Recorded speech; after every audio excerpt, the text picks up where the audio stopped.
Et yo YouTube! Le tapis d'aujourd'hui est le Erenir Gecko, une nouvelle marque qui vient d'émerger en sortant son premier tapis de souris en tissu classique, plutôt du côté rapide en termes de glisse pour cette catégorie. Vous avez d'ailleurs peut-être vu leur vidéo sur Twitter où ils tirent une Jeep juste par la force en fait de l'adhérence de la base. Et en effet, on peut en parler directement, mais c'est une base complètement unique que je n'avais jamais vue parmi les 130 tapis que j'ai pu tester. C'est une surface réfléchissante qui agrippe énormément la plupart des matériaux, d'où le choix du nom Gecko pour le tapis.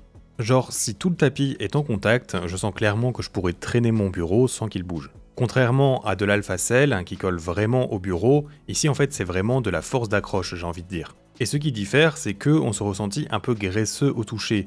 Ici c'est différent, c'est plus proche de par exemple une balle de basket mais tout lisse. La base adhérente qui pourrait s'en rapprocher serait celle du Freefall SV Base, mais c'est pas vraiment pareil. Le tapis doit faire 3 ou 3,5 mm d'épaisseur et il est vraiment ferme, plus qu'un mythe de chez artisan. Il reste du rebond mais je dois vraiment forcer avec mon doigt pour le remarquer. Cela lui donne une belle constance, j'ai passé genre 2 semaines dessus, et même avec des dots, c'est difficile de faire varier sa vitesse en appuyant dessus. Cela pourrait donc être un atout pour certaines personnes j'imagine. Un autre atout c'est sa taille qui est de 50 sur 50 cm, et les coutures sont très fines et plutôt molles, malheureusement elles sont un peu au-dessus de la surface de glisse. Mais ça ne m'a pas du tout gêné que ce soit donc sous les patins ou alors même sur le bras, et cela même sans manchette. Sa surface n'est pas abrasive, elle est plutôt neutre, en penchant peut-être un poil vers le côté doux quand même. En fait c'est simple, pour moi elle me fait penser à une surface old school des tapis en tissu. C'est genre je dirais un mix entre un SteelSeries QCK et un Artisan Zero. En soi, si l'on me demandait d'illustrer ce qu'est un tapis de souris en tissu, ce tapis pourrait être l'exemple de base. Par contre ici le tissage de ce tissu est resserré, ce qui lui permet d'être tout de même assez rapide.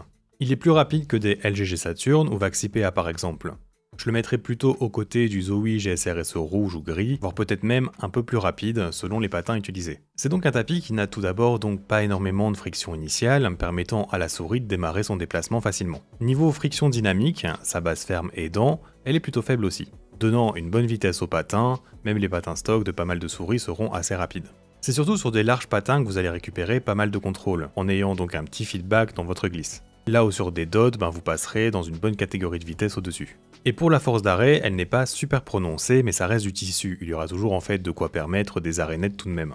Personnellement, c'est une surface sur laquelle je me sens bien, et c'est d'ailleurs pour ça que j'ai un peu étendu ma période de test dessus. C'est assez fluide et smooth sous les patins, ce qui est cool, et comme je disais, c'est un petit retour aux sources comparé à des trucs un peu différents que j'ai pu tester.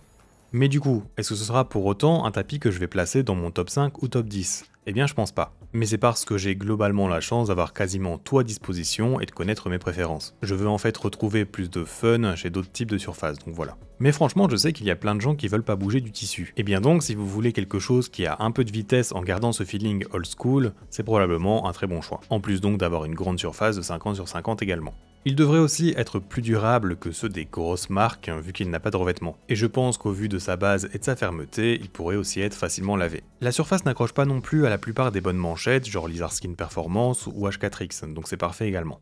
Pour son prix, il devrait être vers les 45 € de ce qu'on m'a dit, mais pour moi, il doit se placer sous les 40 € pour vraiment avoir cette plus-value de pouvoir le recommander lui plutôt qu'un autre. Il est cependant légitime à coûter plus que d'autres tapis en tissu classique, en plus de sa grande taille. Ah oui aussi, je rajoute ça au montage, mais en gros ils ont l'idée de proposer des versions custom de ce tapis à des créateurs de contenu ou autres. En gros, ils ont leur propre usine et peuvent proposer une production de 50 tapis alors que normalement il faut en faire bien plus. Donc du coup, dites-moi si ça vous intéresserait que je propose ma version. Pour l'instant, je prévois pas vraiment de le faire, mais on sait jamais si je vois beaucoup d'engouement. Niveau packaging, on est sur une grande enveloppe en carton avec le nom de la marque, et il y a une petite feuille en mousse sur la base pour éviter qu'elle ne colle au carton en plus de la protéger. Je ne sais pas quand ni où il sera dispo encore, mais je pense qu'ils sont en contact avec Maxisport en ce moment, donc je mettrai mon lien affilié en description quand ce sera le cas. Et n'oubliez pas le code OFRA5 évidemment. Avant que vous partiez, je tenais à vous indiquer qu'il y a en ce moment un giveaway d'un tapis La Honda Blitz sur mon Discord, donc n'hésitez pas à venir participer. Mon Discord c'est vraiment là où je donne mes premières impressions dès que je reçois un truc. Là où sur Twitter, je vais surtout faire une photo et annoncer que j'ai reçu quelque chose. On a une belle communauté de passionnés maintenant qui est active tous les jours depuis plus d'1 an. Et vous avez aussi par exemple un coin des affaires pour acheter ou vendre des souris, tapis, écrans ou autres, c'est vraiment cool. Avec cela dit, si tu as aimé la vidéo et que tu es nouveau ici, n'oublie pas de t'abonner à ma chaîne, et tu peux pourquoi pas aussi lâcher un petit pouce bleu pour m'envoyer de la force. Merci d'avoir regardé cette vidéo jusqu'au bout, et à bientôt.